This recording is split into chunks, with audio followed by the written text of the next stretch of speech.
समर्पित तन मन कतरा, किया समर्पित तन मन कतरा, खून को दे दिया दान में। किया समर्पित तन मन कतरा, खून को दे दिया दान में। मानो एकता एसोसिएशन, मानो एकता एसोसिएशन, जन जन के कल्याण में। मानो एकता एसोसिएशन, जन जन के कल्याण में।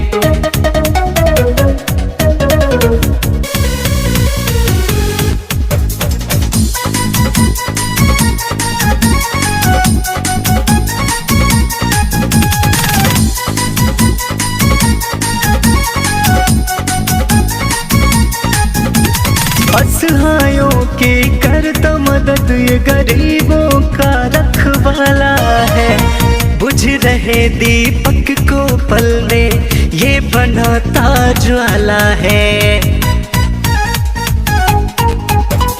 असहायों की करता मदद, ये गरीबों का रखवाला है। बुझ रहे दीपक को पल में ये बनाता ज्वाला है। सामूहिक विवाह बच्चों की शिक्षा सेवा सम्मान में। सामूहिक विवाह बच्चों की शिक्षा सेवा सम्मान में।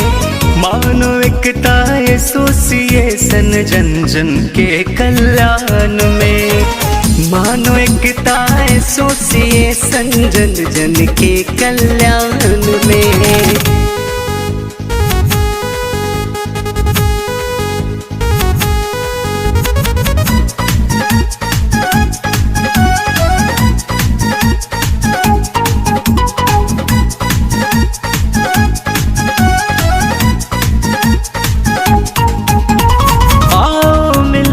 शिक्षा को हम जन जन तक पहुँचाए।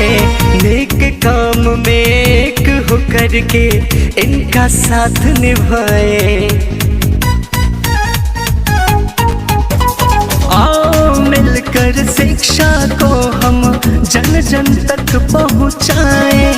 नेक काम में एक होकर के इनका साथ निभाए। एलपी भैया कदम बढ़ाए देश हित अभियान में। एलपी भैया कदम बढ़ाए देश हित अभियान में। मानो एकता एसोसिएशन, जन जन के कल्याण में। मानो एकता एसोसिएशन, जन जन के कल्याण।